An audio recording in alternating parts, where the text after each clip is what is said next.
don't waste your time. Do this first in 11.0.5. Now, maybe I'm a little bit late on this video. Obviously, we started doing stuff in 11.0.5 recently, but hey, maybe this will still be an efficient way to quickly gather up a bunch of things that you need to unlock everything you want in 11.0.5. Let's check out what Signs of Kalane has to say about how to do this patch.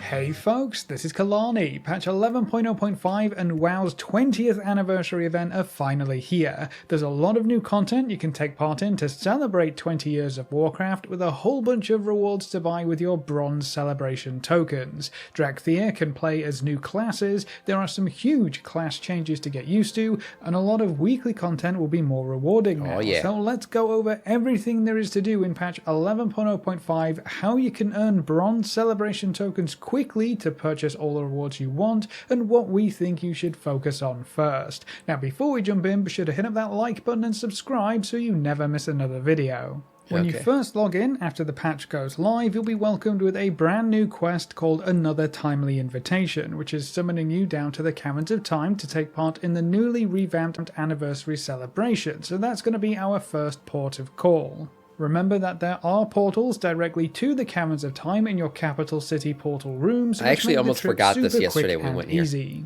When you get to the staging area, hand in the quest and you'll be able to pick up some one-time quests that... Yeah, a lot of us have already done this. Yeah, you do the intro quests, you get the bronze, the one-time shots, and then you're probably going to start doing your dailies. Skip and go into the game.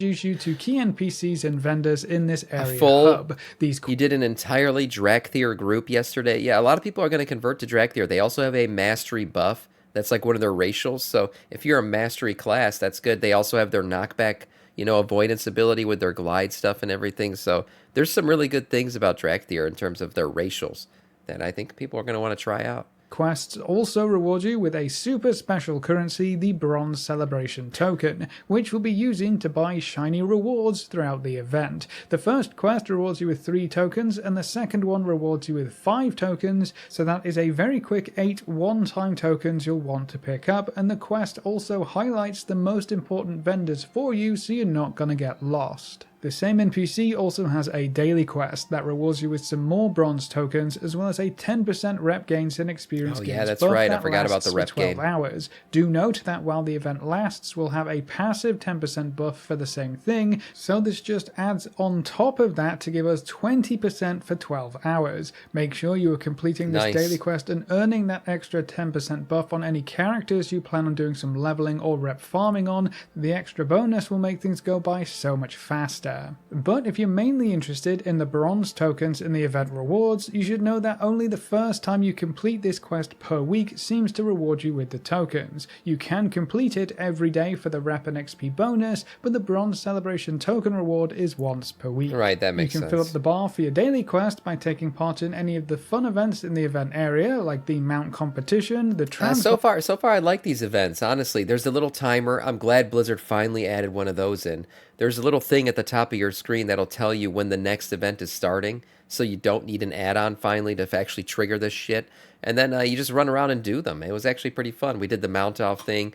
The one thing I will say is the damn theater thing, it's fun to watch, but damn it, the achievement for it takes forever.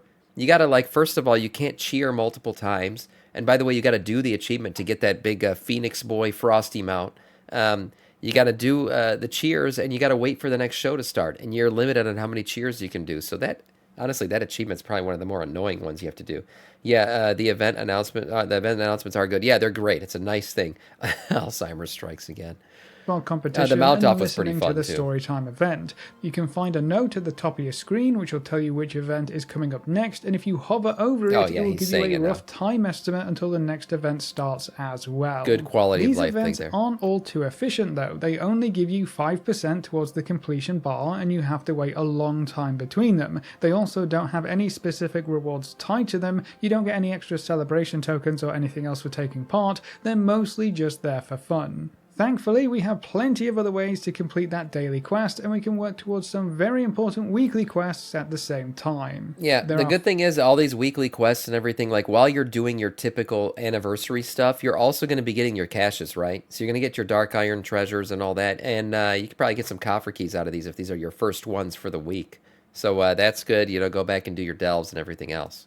5 important weekly quests that you can pick up at the event area, and they all reward you with 3 bronze celebration tokens each. So if you want to maximize your earnings and get those tier 2 armor remakes quickly, you'll want to get every weekly done every single week. Yeah, the first one is Timely Gatecrashers, which asks you to kill the world bosses that have popped up in Tanaris. Just in case you weren't aware, there are 3 world bosses in Tanaris, as well as the older 3 anniversary event world bosses in other zones. They all appear on your world map now, so they should all be easy to track down and kill.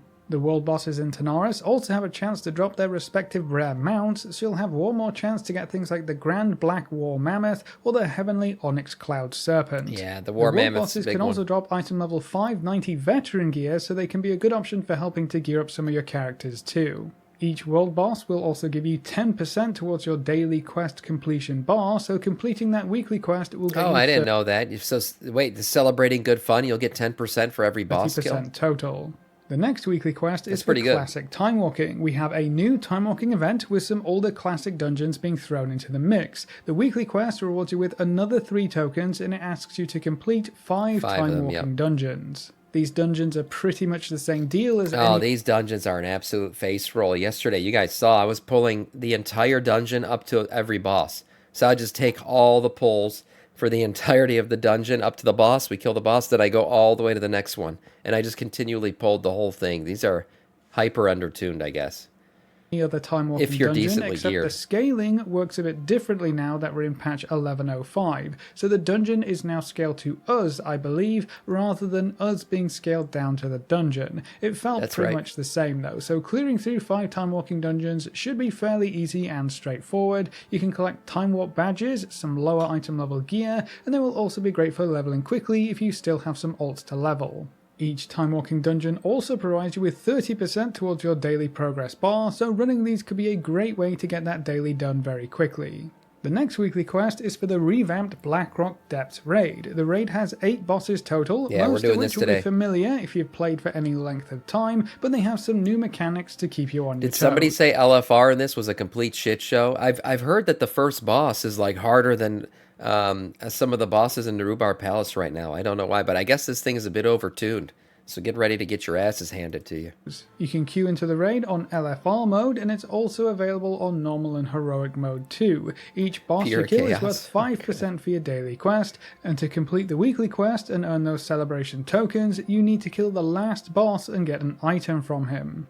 Now, if you just want to get the weekly quest done as quickly as possible and don't really care for the gear or the drops from the raid, you can queue into the last wing of LFR, which only has 2 bosses. The weekly only requires you to kill the very last boss, so you can use the raid finder queue to skip over the first 6 bosses to save yourself some time. LFR is also super easy. As long as you don't stand in the big glowing bad stuff, you're pretty much guaranteed to stay alive through the That's encounter. asking a lot though of the player base. Don't stand in the fire. Come on, I don't know. People got to parse. What is he talking about? That's crazy hard. Oh, I see why now. Why LFR was so difficult. Yeah, people got to not stand in the shit. That's a problem. Now, if you are interested in gearing up to the new event raid, it's shaping up to be quite lucrative. Not only do the bosses drop appropriate item levels for the difficulty, so you can get up to item level 619 gear from the last bosses on heroic mode, but most bosses are also quite a bit more straightforward when compared to the Nerebar Palace especially. So hopefully you should be able to progress through normal and heroic with less difficulty when compared to the actual War Within raid. Now, as you kill bosses and mini bosses, Good you'll items. also be collecting these new time-warped relic coffer keys. I mean, I'll be honest. This is the best part about this whole raid, is that you can actually pick the gear you want because you'll collect these keys, and then all the gear that drops from the raid, you can actually go buy it. So basically, you just fill in the slots that you still need to fill in, and the math was done. I think you're limited to about 120 of these keys throughout the anniversary event. So that means 3 pieces of gear you'll be able to pick at heroic item level to fill in whatever back slots that you still haven't filled in yet.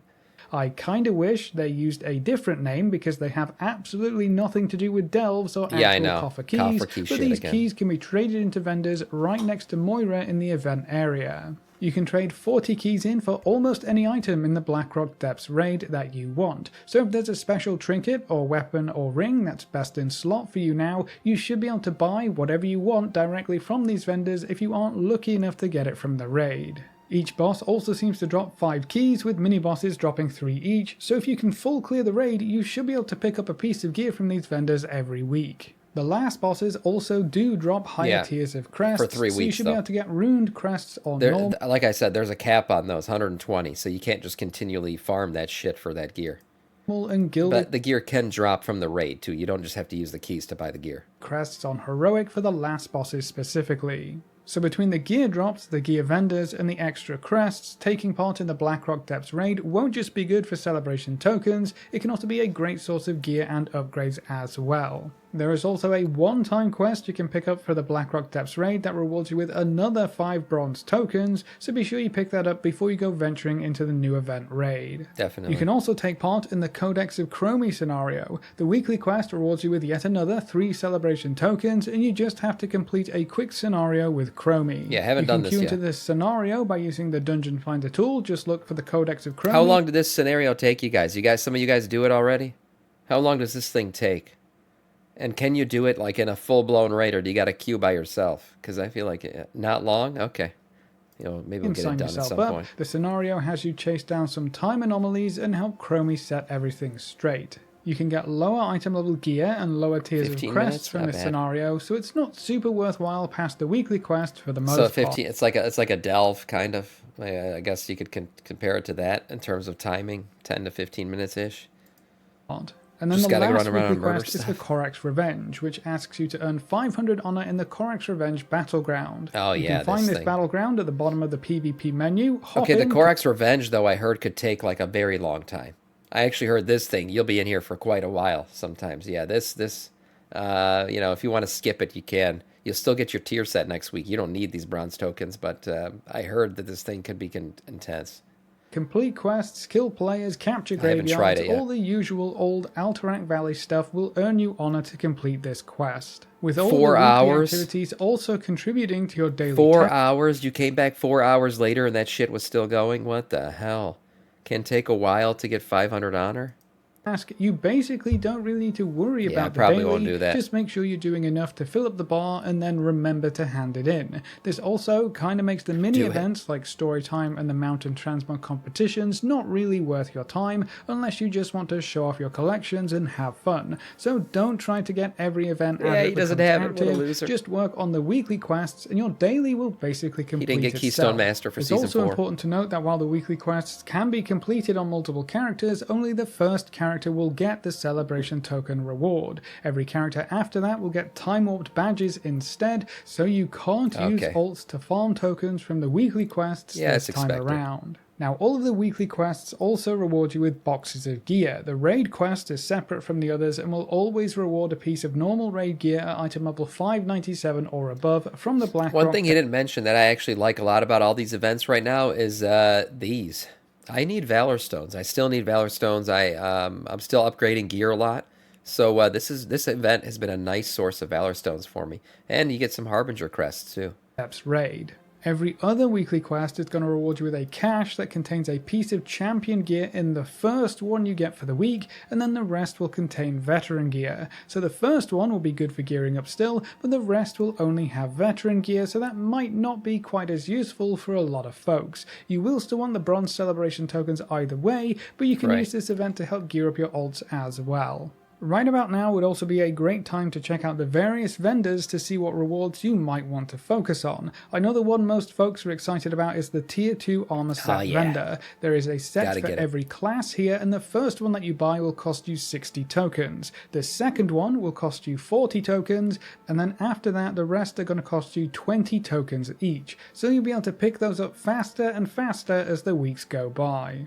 There is also a vendor with a new sword, shield, and crown transmog to match the Blizzard employee rewards, and this vendor also sells all of the old anniversary toys and wands. I kind of wish Blizzard would enable you to like take one of your swords and turn it into a shield and transmog, but then I understand maybe it wouldn't work because then some of the animations would look janky as shit. Like if you're dual wielding Frost DK and you want to go sword and shield, it would just look weird when you're hitting with it. Maybe that's why they don't do it. But I just think, DK's using a shield kind of would look badass.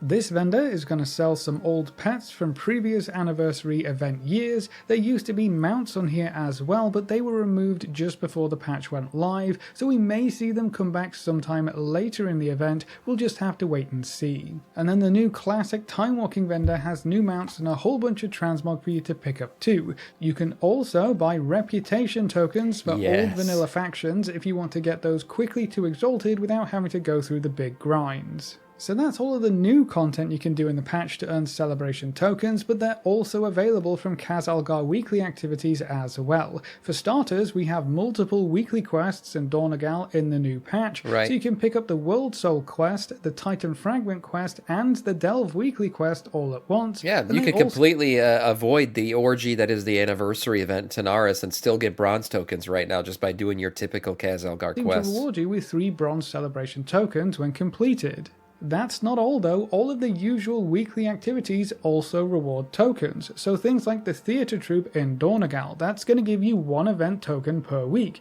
This should also include the Awakening the Machine event in the Ringing Deeps, the Rolling Down in the Deeps quest and probably the Hallowfall the Spreading the Light event in Hallowfall, the Pact weekly quest in Azj-Kahet, the Special Assignment World quests, and even killing the Khazalgar World Boss. All of these activities should reward you with 1 bronze celebration token each week. In addition to that, your first kill of Queen Ansarek for the week on LFR Normal or Heroic also seems to reward 3 tokens as well, but the Heroic Ansarek fight is one of the hardest Heroic fights I've seen in the game in quite a damn while. That shit's hard, man. What the hell? It's phase 1. It's like that thing is crazy. You got to get past phase 1 to actually... and then once you do, I guess it gets much easier. But phase 1 of Queen Ansarek, Heroic, is that you cannot do it on story mode. You have to kill her on at least LFR. And then if you really want to get everything ticked off, the weekly PvP quests also reward you with bronze celebration tokens too, so keep those in mind if you're just 1 or 2 short of whatever you need. If you want to really maximize your celebration token earnings to buy everything on offer as quickly as you can, you'll want to make sure you're doing everything you can in these first couple of weeks. When you get to 100 tokens earned, you'll get the Token Collector achievement, which allows you to earn tokens from repeatable sources during the event. We know that these repeatable sources include things like killing world bosses and killing raid bosses. You may even be able to earn them from the Codex of Chromie event and Time Walking Dungeons. We're not too sure on that, but so at that point you just be able to do BRD, be able to kill world bosses. You just can infinitely grind these tokens. General idea seems to be whenever you hit that 100 token mark, you'll be able to earn more tokens past that so much faster. That's great. Yeah, but I believe if you maximize the amount of tokens you get in a week, I think right now it's like 45 or 48 tokens are possible to get in 1 week. So it's going to be week 3 before anybody hits that 100 cap. The faster you get to the 100 tokens, the more tokens you'll be able to farm. And that's assuming you've gotten every single token possible. Which means you really want to focus on getting all of those repeatable quests done early. Now, after you've explored all of the content on offer in the new anniversary event and maybe shopped around for a few rewards you're interested in, it's also important to note that a lot of classes had some huge changes going into this patch. Just scrolling through the notes is kind of crazy. We usually don't see this many changes going into a 0.5 patch. The classes with the most changes seem to be Death Knights. And these changes are ongoing, man. They just continue. Every morning we're seeing more hotfixes. So this is still happening. Class rebalancing, the Dark Ranger hero talent tree for hunters, Beast Mastery Hunter, the Paladin class tree was changed a lot too, and then both DPS Shamans saw a bunch of changes as well. There were also some last minute nerfs to Death Knights and Arcane Mages, just in case you didn't see them, so going into this patch, your class may play... And today Elemental Shaman got buffed. So that's, nerfed. They got nerfed pretty damn hard with their AoEs. So there you go. Lightning Rod got nerfed 50%. Quite differently. So be sure you read through the patch notes to see what's changed and double check Feral your Druid got buffed class this morning. guides to make sure you're using the most up-to-date talent sets. Now, as a cool little overview, Wowhead put together this graphic that summarizes the changes and their expected outcome. I think this may be the first time they've put something like this together. I don't remember seeing it before, but it's very easy to look at and see where the buffs and nerfs are and how much things could change by. I'll give you a link to this Wowhead page as well as the PTR notes in the description so you can take a look for yourself if you want to.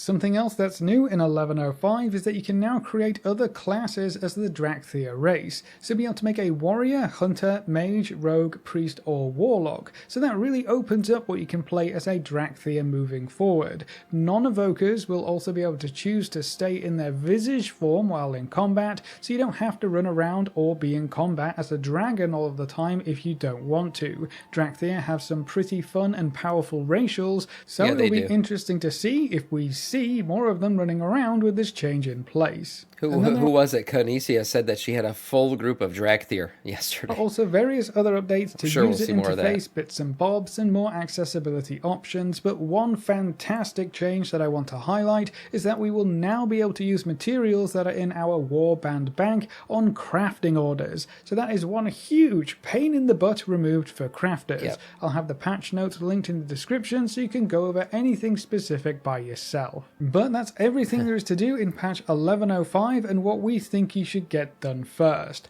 What are you going to buy first from the event vendors, and how do you feel about all of the event celebration activities that you've taken part in so far? Leave all your thoughts in the comment section below. A big thank you to all of our supporters over on Patreon and to all of our members here on YouTube. You can see the names floating by on screen. If you're interested in supporting the channel, you can find links in the description or click the join button just below the video. If you enjoyed the video or found it useful in any way, make sure to subscribe and ring that notification bell so you're always kept up to date. Thanks for watching, folks. Good luck and have fun, and as always, I will see you next time. Yeah, like, why would people want to make a dragon and then not be a dragon? Sometimes people want the racials, but they don't want to be like a kinky scaly boy, so they just want to stay in their visage form. That's understandable. Other than that, I can't imagine why anyone would want to do it. Otherwise, you could just be a blood elf. But it's racials. It's racials. That's why people are switching over. Some people like to min-max. They give mastery buffs. They have a knockback avoidance ability. They have some abilities to move around. Obviously, Soar is a cool ability as well. So some people are just switching over for the racials and then staying in their visage form.